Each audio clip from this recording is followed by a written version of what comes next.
Hello guys, welcome back to the channel. आज मैं questions discuss करने वाली हूँ जो भी हमने लास्ट वीडियो में पढ़ा था। जो non primitive unit cell SCC, BCC, FCC, ठीक है, उसके सारे क्वेश्चंस मैं डिस्कस करने वाली हूँ आज। अगर आपने वो वीडियो नहीं देखी है तो डिस्क्रिप्शन बॉक्स में लिंक गिवन है, आप उसको वहाँ से देख सकते हो। ठीक है, तो इसमें हमारे पास क्या होता है, मेनली हमारे पास 3 टाइप के न्यूमेरिकल्स जो हैं इस टॉपिक से बनते हैं। मैं तीनों अलग अलग से आपको कराऊंगी। ठीक है, तो सबसे पहले जो टाइप 1 का जो न्यूमेरिकल बनता है, पहले एक ये जनरल क्वेश्चन है, ये कई बार पूछ लेते हैं। Increasing order of packing fraction.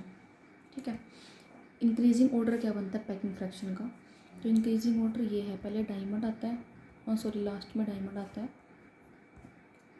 फिर यहाँ से simple cubic, then BCC, then FCC. मैंने लास्ट टाइम आपको बताया था पैकिंग फ्रैक्शन कैसे निकालते हैं। सारी मैंने सबकी चारों की पैकिंग फ्रैक्शन आपको निकाल के दिखाई दी। एफसीसी में कितनी थी? 74%, इसमें 68, 52 एंड 34। ठीक है, तो इस टाइप से इनकी पैकिंग फ्रैक्शन का ऑर्डर आता है। ठीक है, अब हम टाइप 1 अपना न्यूमेरिकल शुरू करने वाले हैं। तो इसमें हमारे पास जो आता है ना, भी वैसे तो बस ज़्यादा मतलब डिफ़िकल्ट क्वेश्चन नहीं आता, सिंपली आपको इम्पेरिकल या मोलिकुलर फॉर्मूला ही निकालना होता है इसके बारे में। ठीक है, तो जैसे फर्स्ट टाइप का जो न्यूमेरिकल बनता है इसमें से कि cubic unit cell consist of P and Q atom, calculate empirical and molecular formula. मतलब एक हमारे पास क्यूबिक यूनिट सेल, उसमें हमारे पास 2 टाइप के एटम दिए हुए हैं, पी और क्यू। पी जो फर्स्ट ए जो है, उसमें जो पी है वो कॉर्नर्स पे है और जो क्यू है वो बॉडी सेंटर पे प्रेजेंट है। ठीक है, अब देखो कॉर्नर्स पे वैसे तो हमारे 8 एटम होते हैं, पर हर एक एटम का पर यूनिट सेल कॉन्ट्रीब्यूशन कितना होता है? 1/8। तो इसको निकाल लेंगे हम, ये कितना बनेगा? 1। और बॉडी सेंटर पे तो हमारे पास एक ही एटम प्रेजेंट होता है, तो वो आता है क्यू। तो इसका एम्पिरिकल फॉर्मूला क्या बनेगा? P Q. ठीक है, नेक्स्ट पी हमारे पास वही कॉर्नर पे है, सेम चीज़ 1 ही आएगा। और क्यू कहाँ पे है? फेस सेंटर पे। अब फेस सेंटर पे मैंने आपको निकालना सिखाया था ना, number of atom per unit cell कैसे निकालते हैं। अब जैसे हमारे पास टोटल एटम्स जो है फेसिस के सेंटर पे कितने प्रेजेंट होते हैं? 6। और हर एक का कंट्रीब्यूशन कितना होता है पर यूनिट सेल? 1/2। तो ये कैलकुलेट करेंगे तो ये 3 बनेगा। ये क्या बनेगा? PQ3। ऐसे इस तरह से हम फॉर्मूला अपना फाइंड आउट करते हैं। नेक्स्ट आता है फेस सेंटर, ये वही 3 और बॉडी सेंटर पे 1। ये बनेगा P3Q। नेक्स्ट एंड सेंटर, ये 2 × 1/2 दैट इज़ 1। ठीक है, और ये कॉर्नर्स पे भी 1। ये आता है PQ। ठीक है, अब इसमें ही एक न्यूमेरिकल, एक तो आपको इस तरह से अलग अलग पूछा जाएगा, एक आपको पूरा ऐसे एक स्टेटमेंट में गिवन होगा, जैसे if 2Q atom are present at each face diagonal and 1P atom at each face centre. ठीक है, अब फेसिस के डायगोनल पे भी आपके पास 2P एटम मतलब एटम्स गिवन हो सकते हैं। तो इसको कैसे फाइंड आउट करेंगे? अब फेसिस के डायगोनल पे हम पहले total number of atom find out करेंगे, कितने होते हैं, नंबर ऑफ एटम्स। ठीक है, अब मैंने आपको बताया था, ये जैसे कोई फेस है, इसकी डायगोनल को हम, ये होता है फेस डायगोनल, तो एक फेस पे कितने डायगोनल होते हैं? 2। ठीक है, 2 डायगोनल होते हैं एक फेस पे, और टोटल फेसेस कितने हैं? 6। हर एक पे 2 डायगोनल, तो कितने हो गए टोटल? 12 हो गए। अब 12 इंटू हर एक पे एटम कितने प्रेजेंट है? 2 एटम प्रेजेंट है, तो टोटल कितने हो गए? 24 हो गया एटम प्रेजेंट। तो इसको कैसे निकाल लेंगे हम? टोटल इसका 24 टोटल एटम है, और हर एक का कंट्रीब्यूशन पर यूनिट सेल के साथ कितना है? 1/2। तो इसको अगर आप सॉल्व करोगे तो ये बनेगा आपके पास 12। ठीक है, अब और P, ये तो क्यू की वैल्यू आ गई। ठीक है, ये तो क्यू की वैल्यू आ गई 12, और P किस पे है? फेस सेंटर पे।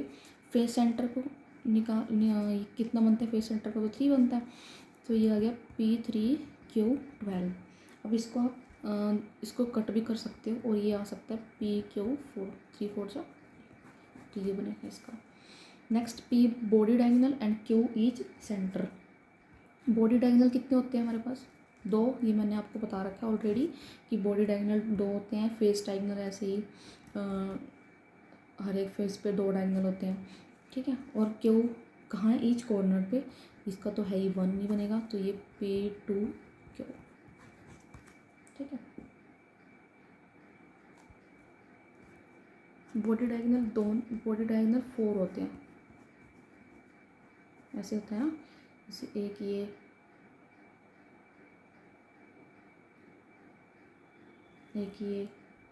ऐसे इससे जॉइन हो सकता है, और ये यहाँ से ये वाला 4 होते हैं body diagonal. Sorry, I am really sorry, 4 होते हैं बॉडी डायगोनल, ठीक है।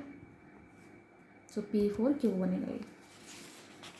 नेक्स्ट जो टाइप 2 आता है इसका, ये तो हमारे पास सिंपल थे, टाइप 1 सिंपल था बिल्कुल। अब टाइप 2 में वो क्या मिसिंग दे देता है कि अगर कोई एटम कहीं से मिस हो तब क्या करेंगे। अब मिसिंग एटम के लिए देखो क्या है, इसने क्या कहा, P atom are present at corner, calculate the molecular formula if 1 P atom is missing. एक P एटम मिसिंग है और वो कहाँ पे है? कॉर्नर्स पे प्रेजेंट है, ठीक है। और ये स्टेटमेंट सॉरी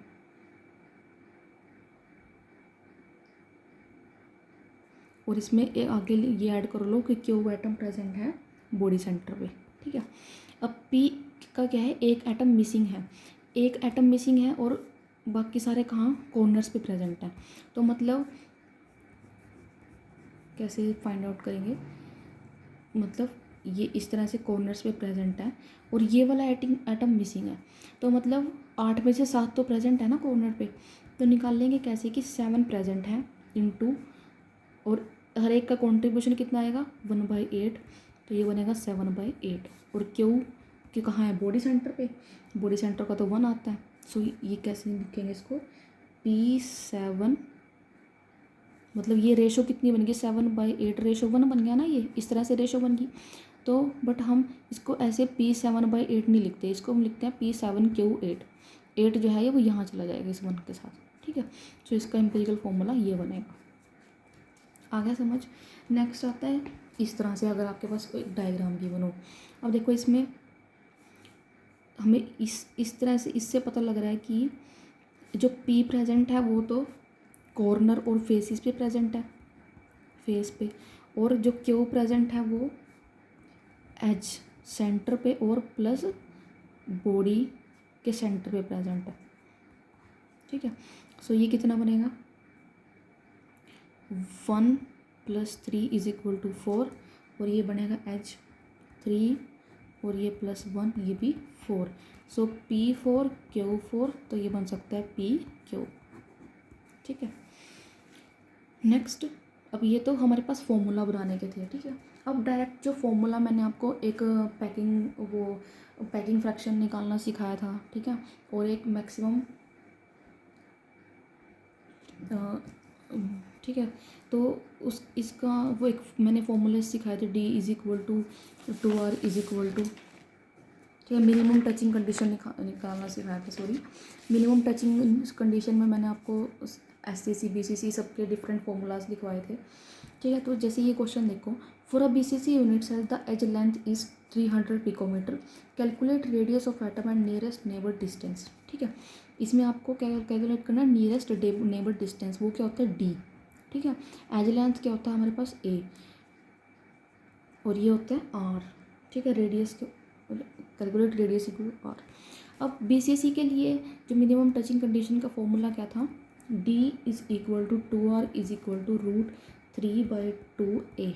ये मैंने आपको कल सब सारे फॉर्मूलाज अच्छे से सिखाए थे लर्न करने, ठीक है। तो ये वहाँ से देख सकते हो जो D, ठीक है। अब यहाँ पे A की वैल्यू हम रखेंगे, A = हमारे पास क्या गिवन है? 300 पिकोमीटर। तो यहाँ पे रखो, जो R हमें फाइंड आउट करना है, 2 इंटू 300 पिकोमीटर, ठीक है। सो ये आ गया 150√3। अब D is equal to R is equal to 150। So ये इसको वर्क करेगा तो 75√3 इसका आंसर बनेगा, ठीक है। अब इस तरह से ये एक क्वेश्चन ये है, FCC unit cell what is the edge length if internuclear distance is 200 picometre. ये भी सेम वैसे ही, इसका भी आपको फॉर्मूला मैंने सिखाया था, D is equal to 2R is equal to 1/√2A, ठीक है। यहाँ से ऐसे ही अब इसमें एज लेंथ फाइंड आउट करनी है, A हमें निकालना है और इंटरन्यूक्लियर डिस्टेंस मतलब R हमें गिवन है 200 पिकोमीटर, ठीक है। अब ये इस तरह से रख के into √2 is equal to A, ठीक है। इसको अब यहाँ से सोल्व कर लेना, यहाँ से आ जाएगी A की वैल्यू। सो ये हो गए टाइप 2 के न्यूमेरिकल। अब आता है हमारे पास टाइप 3, ठीक है। ये थोड़े कॉम्प्लिकेटेड हैं और नॉर्मली पेपर में यही आते हैं, ज़्यादातर ये इस टाइप के क्वेश्चन आते हैं, ठीक है। इसमें देखो क्या होता है, इसमें हमारे पास क्या गिवन है, इसमें कहता है वो calculate the number of unit cell in 200 gram of iron if it crystalline in FCC lattice. मतलब कैलकुलेट करना है हमें कि कितने नंबर ऑफ यूनिट सेल बनेंगे अगर हम 200 ग्राम आयरन लेते हैं FCC लैटिस को क्रिस्टलाइन करने के लिए, ठीक है। हमें इसमें नंबर ऑफ यूनिट सेल निकालना है, किससे, अगर हम 200 ग्राम आयरन का यूज़ करते हैं FCC बनाने के लिए, तो इसको हम किससे निकाल लेंगे, एवोगैड्रो नंबर का यूज़ करके, ठीक है। अब आयरन है, आयरन का जो मोलिकुलर वेट होता है वो 56 ग्राम पर मोल, ठीक है। अब जहाँ पर मोल आ गया वहाँ एवोगैड्रो आ ही जाता है, ठीक है। सो 56 ग्राम पर मोल से कितने बनते हैं, मतलब 56 ग्राम पर मोल में 6.022 इंटू 10⁻23 एटम होते हैं, ठीक है। 1 ग्राम पर मोल में कितने होंगे, 6.022 इंटू 23/56, और 200 ग्राम पर मोल में होंगे 6.022 इंटू 20/56 इंटू 200 एटम, ठीक है। अब आप इसको फाइंड कर सकते हो।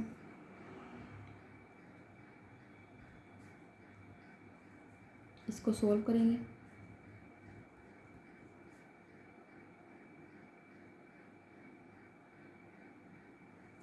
अब हम यहाँ पे FCC का यूनिट सेल भी तो रखेंगे ना, number of units, number of atom per unit cell वो कितने होते हैं, 4 FCC में, 1 कॉर्नर पे और 3 फेस सेंटर के, तो ये कितने होते हैं 4, तो उसको यहाँ पे नीचे मल्टीप्लाई करेंगे 4 से, ठीक है। 56 इंटू 4 इंटू 23 बाहर, ये 2 पे ये, ठीक है।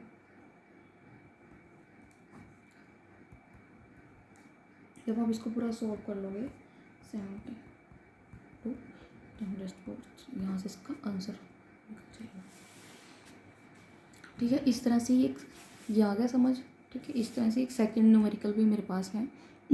इसमें हम पोटाशियम यूज़ कर रहे हैं, पोटाशियम यूज़ कर रहे हैं क्या बनाने के लिए, BCC बनाने के लिए, और जो पोटाशियम है उन्होंने 150 ग्राम यूज़ किया है, ठीक है। तो इसमें वही ऐसी पोटाशियम का मोलिकुलर फॉर्मूला 39, तो 39 ग्राम पर मोल के लिए हमें 6.022 इंटू 10⁻23 एटम आते हैं इसमें, एक में, इसको इससे डिवाइड कर लो 39 से और मल्टीप्लाई करो 150 से, ठीक है। और BCC के नंबर ऑफ यूनिट्स अब यहाँ लिखो 2, ठीक है। इसको करो कैलकुलेट, ये आता है 11.5 इंटू 10⁻23, ठीक है। सो इस तरह से ये 3 टाइप के न्यूमेरिकल्स होते हैं, BCC, FCC और SCC पे बेस्ड होते हैं जो, ठीक है। इसमें से सब मोस्ट इम्पोर्टेंट ये 3rd टाइप का न्यूमेरिकल है। सो या अब नेक्स्ट वीडियो में मैं आपको about density of unit cell कैसे निकालते हैं, उसके न्यूमेरिकल्स जो बहुत इम्पोर्टेंट हैं गेट के पॉइंट ऑफ व्यू से, वो निकालना सिखाऊंगी। एंड देन आपको CCP क्रिस्टल क्लॉथ पैकिंग सिखाऊंगी, ठीक है। सो या stay tuned for upcoming videos. As always, keep innovating and exploring. Thank you.